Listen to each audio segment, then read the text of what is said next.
Hi friends, welcome to திருமதி Renu YouTube channel. எல்லோரும் எப்படி இருக்கீங்க? நல்லா இருக்கீங்களா? நாங்களும் நல்லா இருக்கோம். இன்றைக்கி இந்த வீடியோவில் வந்துட்டு புதன்கிழமை மத்தியானம் லன்ச் வந்துட்டு எப்படி ரெடி பண்ணேன் அப்படின்னு சொல்லிட்டு வாங்க பார்க்கலாம். அதுக்கு முன்னாடி நம்ம சேனலுக்கு சப்ஸ்கிரைப் பண்ண எல்லாத்துக்கும் நான் ரொம்ப ரொம்ப நன்றி சொல்லிக்கிறேன். வாங்க வீடியோக்குள்ளே போகலாம். இன்றைக்கி நம்ம காமிச்சிருந்த காய்கள் எல்லாமே வச்சுட்டு என்னென்ன சமையல் செஞ்சுருந்தேன் அப்படின்னு சொல்லிட்டு பார்க்கலாம். இன்றைக்கி வந்துட்டு டைமிங் பார்த்துட்டு தான் சமைத்தேன். எப்படியா இருந்தாலுமே வந்துட்டு ஒரு 1 ஹவருக்குள்ளே சமைச்சிடலாம் அப்படின்னு தான் பிளான் பண்ணேன். அதே மாதிரியே வந்துட்டு ஒரு 1 மணி நேரம் பக்கம்தான் வந்துருந்துச்சு. சாம்பார், ரசம், அப்புறம் வந்துட்டு பொரியல் 2 செஞ்சுட்டு உருளைக்கிழங்கு வறுவல், அப்புறம் வந்துட்டு முட்டை வந்துட்டு ஆம்லேட் வந்து செஞ்சுருந்தேன். வாங்க அதுக்கு வந்துட்டு ஃபஸ்ட்டு பருப்பெல்லாம் வேக வச்சுட்டு அதுக்கப்புறம் வந்துட்டு ரசத்துக்காக தான் ரெடி பண்ணிகிட்ருந்தேன். தக்காளி, உப்பு, மஞ்சள் தூள், பெருங்காயத்தூள் எல்லாமே போட்டுட்டு அப்புறம் வந்துட்டு பூண்டு, கருவேப்பிலை எல்லாமே வந்துட்டு இடிச்சிருந்தேன். இதில் வந்து புளியுமே வந்துட்டு கொஞ்சமாக வந்துட்டு சேர்த்துக்கலாம். 2வது வந்துட்டு பூண்டு இடிக்கிறதுக்கு அதோட அந்த உரல் வச்சு இடிக்கிறத விட இந்த கிண்ணத்தில் வந்துட்டு நல்ல வசதியாக இருந்துச்சு. அதனால் எல்லாமே வந்துட்டு மிக்ஸ் பண்ணதுக்கப்புறம் 2வது வந்துட்டு மிளகு, ஜீரகம் வந்துட்டு பொடி பண்ணது இருந்துச்சு. அதனால் அதையே வந்துட்டு போட்டுட்டு நல்லா வந்து கரைச்சி வச்சுட்டேன். அப்புறம் அந்த சைடு அடுப்பில் வந்துட்டு ரசமுமே வந்துட்டு கொதிக்க வச்சாச்சு. கொதிக்க வச்சதுக்கப்புறம் காய்கறியுமே வந்து சாம்பாருக்கெலாம் கட் பண்ணியாச்சு. முன்னாடி யூஸ் பண்ணிட்டு வச்சுருந்தேன் கொஞ்சோண்டு மாங்காய் இருந்துச்சு, அதுவுமே வந்துட்டு சேர்த்துருந்தேன். முருங்கைக்காய், கத்திரிக்காய், அப்புறம் ஒரே ஒரு உருளைக்கிழங்கு இதெல்லாம் வச்சுட்டு நம்ம சாம்பார் வந்து ரெடி பண்ணிக்கலாம்.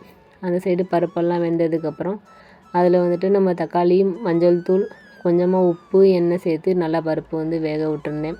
வெந்துட்டு இருந்துச்சு. இந்த கடாயில் வந்துட்டு பீக்கங்காய் வந்துட்டு பொரியல் பண்ணுறதுக்காக தான் எண்ணெய் ஊற்றிட்டு கடுகு வெடிச்சிட்டு இருந்துச்சு. அந்த கேப்லேயே வந்துட்டு அந்த காய்கறி எல்லாம் அள்ளி பருப்பில் வந்துட்டு போட்டுக்கலாம். பருப்பை வந்து லைட்டாக கடைஞ்சி விட்டுட்டு காய் வந்துட்டு சேர்த்துக்கிட்டேன். சேர்த்துட்டு அதுக்கப்புறம் அங்கே உப்பு, மிளகாத்தூள், அதுக்கப்புறம் பெருங்காயத்தூள் எல்லாமே சேர்த்துட்டு நம்ம வந்துட்டு கிண்டி விட்டுக்கலாம். மெயினாக வந்துட்டு தனி மிளகாத்தூளும் வந்துட்டு சேர்த்துக்குவேன்.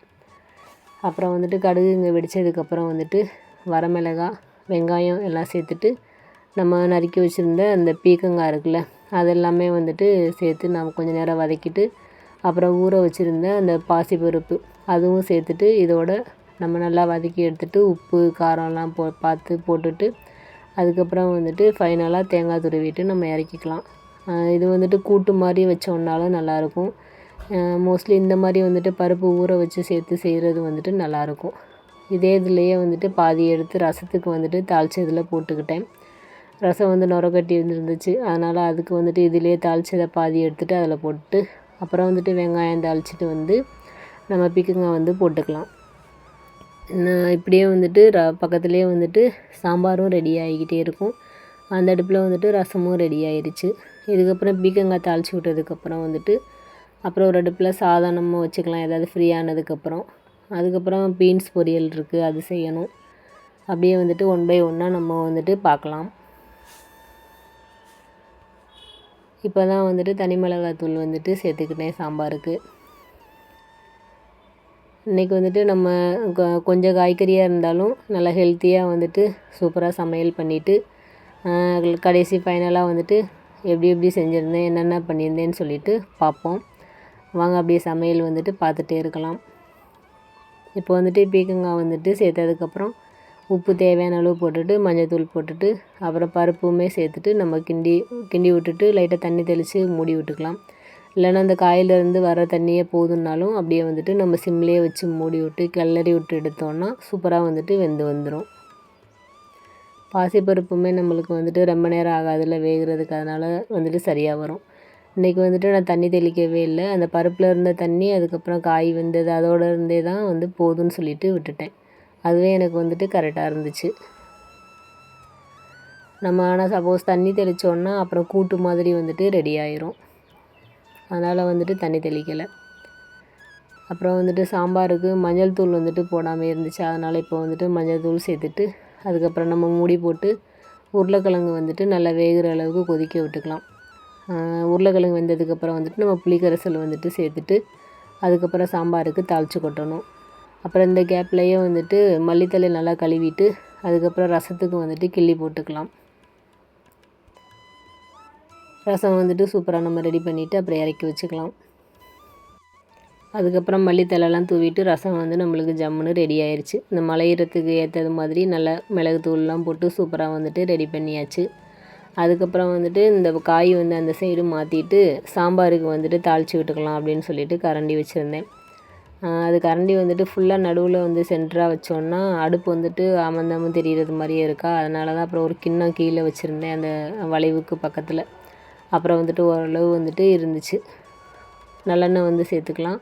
அதுக்கப்புறம் கடுகு எப்பயும் போல் 4-5 வெந்தயம் சேர்த்துட்டு அதுக்கப்புறம் வெங்காயம் கருவேப்பிலை ஒரே ஒரு வரமிளகா போட்டு நல்லா வந்துட்டு வெங்காயம் பொன்னிறமாக வதங்கி வர்ற வரைக்கும் வதக்கிட்டு அதுக்கப்புறம் நம்ம சாம்பாரில் வந்துட்டு சேர்த்துக்கலாம். அப்புறம் இந்த பீக்கங்காய் வந்துட்டு ரெடி ஆனதுக்கப்புறம் அதை வந்து ஒரு டிஃபன் பாக்ஸில் எடுத்து வச்சுட்டு அதே சட்டியில் தான் வந்துட்டு மறுபடியும் பீன்ஸுக்குமே வந்துட்டு தாளித்து விட்டுருந்தேன். நம்ம எல்லாத்துக்கும் ஒரு சட்டி தேடிட்டே இருந்தோம்னா கடைசி மறுபடியும் அப்புறம் பாத்திரம் விளக்குறப்ப ஓவராக வந்துட்டு நிறையா பாத்திரம் சேர்ந்துடும். அதனால் வந்துட்டு முடிஞ்சளவு பொரியல்லாம் பண்ணால் ஒரு கடாயே வந்துட்டு யூஸ் பண்ணிக்கலாம் அப்படின்னு தான் ஐடியா பண்ணுவேன். அதனால் இதே கடாயிலே வந்துட்டு பீன்ஸுக்குமே வந்துட்டு தாளித்து விட்டுட்டு அதுவும் வந்துட்டு ஃபைனலாக தேங்காய் துருவல் போட்டுட்டு நம்ம இறக்கிக்கலாம். இப்போ வந்துட்டு உருளைக்கிழங்கெல்லாம் வெந்திருக்கும். அதனால் வந்துட்டு சாம்பாருக்கு புளிக்கரைசல் வந்துட்டு சேர்த்துக்கிட்டேன். எப்போயுமே சாம்பார் வந்துட்டு முருங்கைக்காய் உருளைக்கிழங்கு கத்திரிக்காய் மாங்காய் எல்லாமே போட்டு வச்சோன்னா நல்ல வாசமாக வந்துட்டு சூப்பராக இருக்கும்.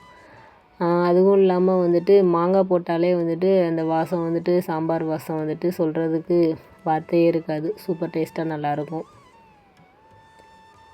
அதுக்கப்புறம் நம்மளுக்கு ஃபைனலாக வெங்காயமும் வதங்கி வந்துடுச்சு. அந்த காயுமே வந்துட்டு பீக்கங்காயுமே வந்துட்டு நம்மளுக்கு ரெடி ஆகி வந்துடுச்சு. இப்போ வந்துட்டு வெங்காயத்தை வந்துட்டு சாம்பாரில் கொட்டிட்டு அதுக்கப்புறம் வந்துட்டு அந்த கடாயில் வந்துட்டு பீன்ஸுக்கு தாளித்து விட்டுக்கலாம். அதுக்கப்புறம் வந்துட்டு நம்ம வெங்காயம் தாளித்ததை எடுத்துகிட்டு இப்போ சாம்பாரில் வந்துட்டு கொட்டிக்கலாம். அப்புறம் வந்துட்டு இந்த வீடியோ வந்துட்டு லாங் வீடியோ தான் எடுக்கலான்ட்டு ஃபஸ்ட்டு ஸ்டார்டிங்கில் எடுத்திருந்தேன்.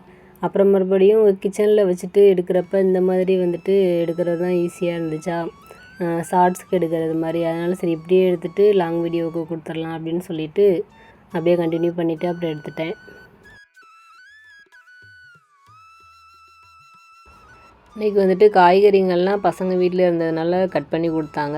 அதனால தான் வந்துட்டு கொஞ்சம் ஓரளவு சமைக்கிறது மட்டும் டக்கு டக்குன்னு சமைச்சு முடிச்சுட்டு அந்த கேப்லேயே அப்பப்போ வந்துட்டு பாத்திரத்துக்கு இருந்ததுமே வந்துட்டு விளக்கிக்கிட்டேன் தேவைப்பட்டது. அப்புறம் ஃபைனலாக தான் வந்துட்டு எல்லா பாத்திரமும் விளக்கி எடுத்தேன். இன்றைக்கி கொஞ்சம் நிறையாவே வந்துட்டு பாத்திரமும் சேர்ந்துருச்சு. அப்புறம் எல்லாமே விளக்கி எடுத்துகிட்டு ஒரு வழியாக வந்துட்டு சூப்பராக வந்துட்டு லஞ்சுமே வந்துட்டு சாப்பிட்டு முடித்தோம். இப்போ வந்துட்டு அங்கே பக்கத்துலேயே வந்துட்டு சாதத்துக்கும் உழ வச்சுட்டு அதில் வந்துட்டு அரிசி போட்டுக்கிட்டேன். அப்புறம் இங்கே தாளிக்கிறதுக்கு வந்துட்டு பீன்ஸ் பொரியலுக்காக ஒரே ஒரு மிளகா வந்துட்டு கீரி போட்டுக்கிட்டேன், பச்சை மிளகா போட்டுட்டு அதுக்கப்புறம் வந்துட்டு நம்ம பீன்ஸ் நறுக்கி வச்சுருந்தோம்ல அதை வந்துட்டு சேர்த்துக்கலாம். அதுலேயுமே இந்த குட்டி குட்டி பச்சை மிளகா இருந்ததெல்லாம் நறுக்கியிருந்தோம். அது அந்தளவுக்கு காரம் இருக்காதுன்னு சொல்லிட்டு தான் தனியாக ஒரு மிளகா வந்துட்டு போட்டிருந்தேன். அப்புறம் உப்பு தேவையான அளவு போட்டுட்டு நம்ம கிளறி விட்டுட்டு அதுக்கப்புறம் பீன்ஸுக்கு மட்டும் கொஞ்சம் லைட்டாக தண்ணி தெளிச்சிருந்தேன். மஞ்சள் தூள் கொஞ்சம் சேர்த்துட்டேன். நல்லா தண்ணி தெளிச்சிட்டு கிளறிட்டு மூடி விட்டுக்கலாம். மூடி விட்டுட்டு நம்மளுக்கு சூப்பராக வந்துட்டு பீன்ஸ் பொரியல் ரெடி ஆயிடுச்சு. ஃபைனலாக வந்துட்டு தேங்காய் துருவி இறக்கிக்கிட்டேன். அப்புறம் வந்துட்டு நம்ம உருளைக்கிழங்கு வந்துட்டு ரவுண்டாக நறுக்கிட்டு மீன் மாதிரி நல்லா ரோஸ்ட் பண்ணி எடுத்து சாப்பிட்டுக்கலாம் அப்படின்னு சொல்லிட்டு ரெடி பண்ணியிருந்தேன். சாம்பாருக்கு வந்துட்டு நல்லாயிருக்கும்ல அதனால். அப்புறம் இது வந்து ஆம்லேட்டுக்காக வெங்காயம் கொத்தமல்லி பச்சை மிளகாய் இதெல்லாமே போட்டு உப்பு கொஞ்சம் சேர்த்துட்டு கிண்டி விட்டுட்டு லைட்டாக ஆம்லேட் சைஸுக்கு நம்ம வந்து விரித்து வச்சுக்கலாம், பரப்பி வச்சுக்கலாம். அதுக்கப்புறம் முட்டையில் வந்துட்டு மஞ்சள் தூள் மிளகு ஜீரகத்தூள் எல்லாமே போட்டு நல்லா அடிச்சுட்டு அது மேலே வந்துட்டு ஊற்றிட்டு ஆம்லேட் ரெடி பண்ணிக்கலாம். அதே மாதிரி உருளைக்கிழங்குக்கு வந்துட்டு சிக்கன் 65 மசாலா இருக்குல்ல அதுதான் வந்துட்டு போட்டிருந்தேன். அப்புறம் அரிசி மாவு வந்துட்டு சேர்த்துருந்தேன். இது 2 மட்டும்தான் சேர்த்துட்டு அதுக்கப்புறம் தண்ணி ஊற்றி பிசைஞ்சிருந்தேன். ஃபைனலாக நம்ம லஞ்சை வந்து எல்லாத்துக்கும் எடுத்து வச்சிடலாம் தட்டில். சாதம் வந்துட்டு வச்சாச்சு. அதுக்கப்புறம் பீக்கங்காய் பொரியல், பீன்ஸ் பொரியல், உருளைக்கிழங்கு வறுவல், அப்புறம் வந்துட்டு நம்ம செஞ்சுருந்த ஆம்லேட் வந்துட்டு 4ஆக கட் பண்ணிவிட்டு அதில் ஒரு பாதி வச்சுக்கிட்டாச்சு. அப்புறம் வந்துட்டு சாம்பார் ஊற்றிக்கலாம். ரசம் வந்து தனியாக கிண்ணத்தில் வந்துட்டு வச்சுக்கலாம். அவ்வளோதான் ஃப்ரெண்ட்ஸ், வீடியோட எண்டுக்கு வந்துட்டோம். இவ்வளோ நேரம் நம்ம வீடியோவை பொறுமையாக பார்த்ததற்கு ரொம்ப ரொம்ப நன்றி. இன்றைக்கி வந்துட்டு நம்ம சமைச்சிருந்த சமையல் எப்படி இருந்துச்சு அப்படின்னு சொல்லிட்டு சொல்லுங்கள். உங்களுக்கும் பிடிச்சிருக்குந்துச்சுன்னா கண்டிப்பாக ஒரு லைக் கொடுங்க. தேங்க்ஸ் ஃபார் வாட்சிங். நெக்ஸ்ட் வீடியோவில் பார்க்கலாம் ஃப்ரெண்ட்ஸ்.